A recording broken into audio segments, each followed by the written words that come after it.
So Mayor, speaking of retired, so you are listed as on leave from CPS, and reportedly there was a memo that advised that that could be an ethics problem. So my question for you is, why not resign from CPS to avoid any appearance of a conflict of interest? There is no conflict of interest. Much like many other city employees that are on leave, people who are on leave from the fire department, from the police department, I'm on leave from Chicago Public Schools, but there is no economic benefit for me, and there's no conflict of interest there at all. So there wouldn't be, if you went back to CPS, I mean, if you're advocating for a new contract, you would be paid whatever that new contract calls for. Yeah, well, there's no job waiting for me right now in the Chicago Public Schools. In fact, I enjoy being the mayor of the city of Chicago, and I'm grateful to have this opportunity.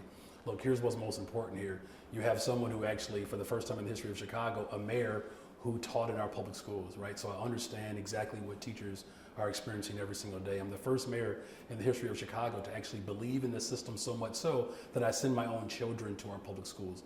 What I want for my children, what I wanted for my students, that's what I want for every single Chicagoan, from the north end of the city to the southeast end and everywhere else in between. A high functioning, high quality, well-funded public education system. And speaking of what you want with CPS, you have said many times that you never asked CEO Pedro Martinez to resign. You admonished a reporter for suggesting as much, but then there's an email from your deputy mayor, Bridget Early, to some of the old board members saying that it is your desire that Martinez leave by September. So why the discrepancy here? Here's what my desire is to ensure that every single family in the city of Chicago has a high quality public education. That's what my desire has always been, whether as a teacher and of course now as a parent, as someone who benefited from public education.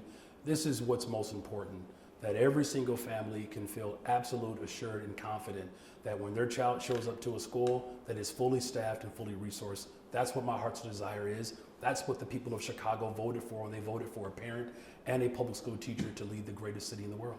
And CEO Martinez has said that if the district gets saddled with a labor contract that it can't afford, it could jeopardize the quality of the school system and children's access to the things that you want them to have access to. Do you agree with that?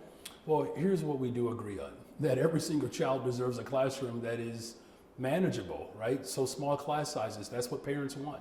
Libraries and librarians, that's what parents want. I know because I'm one of them. Parents want to make sure that their children have a well-rounded, full, rich curriculum that includes after-school activities. We want to make sure that our special education services are fully funded, bilingual education, transportation within our public schools. We have parents who struggle to get their child from one end of the city to the other if a particular school community doesn't offer all of those services. That's what parents want. That's what's most important in this moment. We also know that other administrations took a different route and it didn't benefit anyone, right? Except for the interests of maybe a handful of corporations. We said that closing schools would fix the finances. That was wrong. We said that taking away teacher raises, that would fix the financing. We said that laying off women, a profession that is 87% women. We said that if we lay them off, that's going to fix the financial situation. It hasn't worked. So here's what we have to do. We have to come together as a city where there's alignment.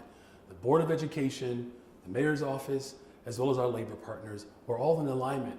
And so now we're going to continue to work to make sure that our schools are fully funded. We're going to work together in the state to ensure that bilingual education, transportation, and special education is funded as well. That's what parents want us to do. They want a mayor that's going to stand up and fight for them, and that's exactly what I'm going to do. Should CTU take the offer that's on the table, I believe, in terms of raises? CPS is offering 18% over 4 years. They're not really specific on staffing levels, because CTU had initially asked for 14,000 additional staff members. Should CTU take the deal that's there? Well, look, there is a great deal of urgency, right, to make sure that we have a contract that reflects the values of all of our parents. But this is not just about raises. I can tell you, as someone who is taught in our elementary schools, this is about respecting teachers and teachers as professionals. There are teachers who struggle to find enough time in between courses and classes to have prep time. That's important. Listen, if I'm a parent and I drop my child off, I want to make sure that that teacher has adequate time to prepare for my child when they come into their classroom. These are things that are important to the people of Chicago. And look, there's no one that is more invested in transforming our public schools than me. As someone who has benefited from public accommodations, as someone who has taught in our public schools, as someone who sends my children to public schools in Chicago, I want what's best for every single family. And so this is not just simply about a contract. This is really about a vision for our public schools in Chicago. Why do we continue to nickel and dime when it comes to the interests of young people when we should be working overtime to ensure that they have everything that they need? And that's what I'm going to do.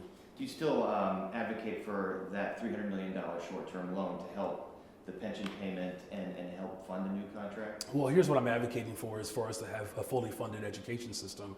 Look, whatever we do in this particular iteration, we have to fight collectively as a state to ensure that every single school district is fully funded. Look, there's some good news that's coming out of Springfield. We've already seen increased levels in certain aspects, but no one is patting ourselves on the back saying that we've done enough, right?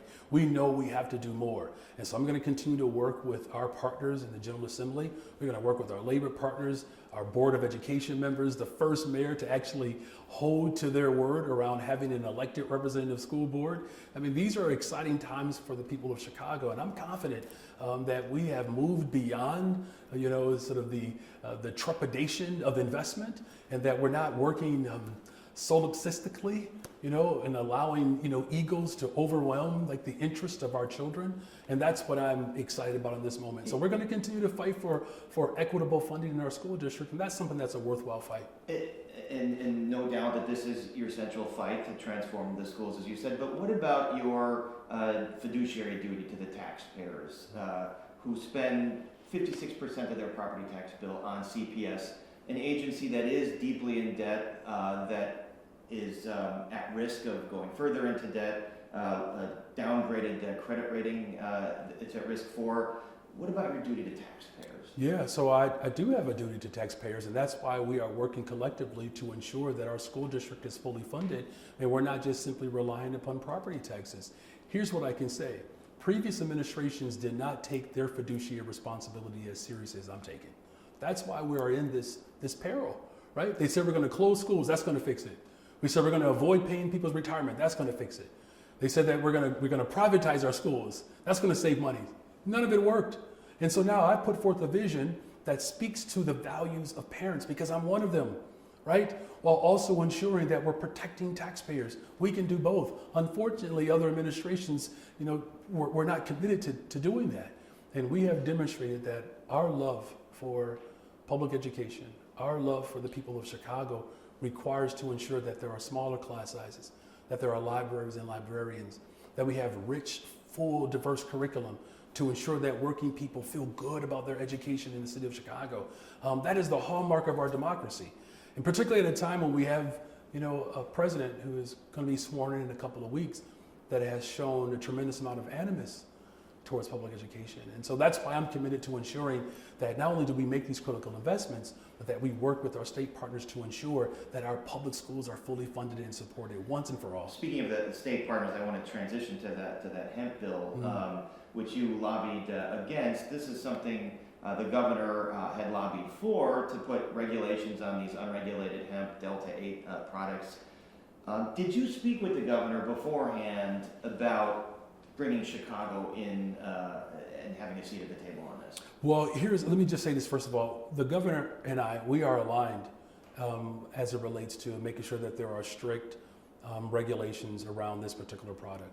Of course, we want to make sure that we keep people safe, and particularly young people, and preventing young people from, getting and gaining access to products that could be harmful, whether that's tobacco, alcohol, or any other substance, right? So we're in agreement there. In fact, during the budget process, as you may know, we put forth a vision and a plan around stricter regulation. Here's all we've said, is that we have to be at the table together to ensure that we are maximizing regulations to keep people safe, but also ensuring that local municipalities and stakeholders are part of that process. And so we're going to work with the 104th General Assembly. Our team is going to work with the governor's team, the Speaker of the House, the Senate President, and all of the Chicago delegation, who stood up in this moment as well and made sure that their voices were heard on behalf of their constituents. And so that process will begin January 8th, 12:02. Once they're sworn in, we're ready to hit the ground running. So it sounds like you're going to be talking to the governor's team about this and the General Assembly, but I've heard from sources close to the governor that he feels blindsided. He didn't know that you were going to make this push. Why pick this fight with the governor who you need on your side, Chicago needs for added school funding and for progressive revenue? We're all on the same team, right? No one's picking a fight with anyone. In fact, the governor and I, along with the board president, we worked together, particularly responding to the new arrivals mission when the governor of Texas attacked our city by using human beings. We all came together collectively and rose above those attacks. When the city of Chicago was on display for the world with our Democratic National Convention, it will be the most historic convention, I believe, in our nation's history. We worked together to pull that off. In fact, we're working together around our One System initiative that came out of our new arrivals mission, where we added more beds for families who are struggling with housing. And so there is going to always be a collective response from the governor, myself, the board president, to ensure that working people and our values are always front and center and we are aligned. Look, sometimes within family, we come to slightly different conclusions, but we're all moving towards the same goal, which is to keep people safe, but also to make sure that there's a real voice from everyone when it comes to legislation or any other idea. Look, as a middle child, I think I'm actually relatively gifted of working with multiple sides. and the media. Okay, thank you very much, Mayor. We appreciate it. All right, Thanks for you're meeting with welcome. us. Of course.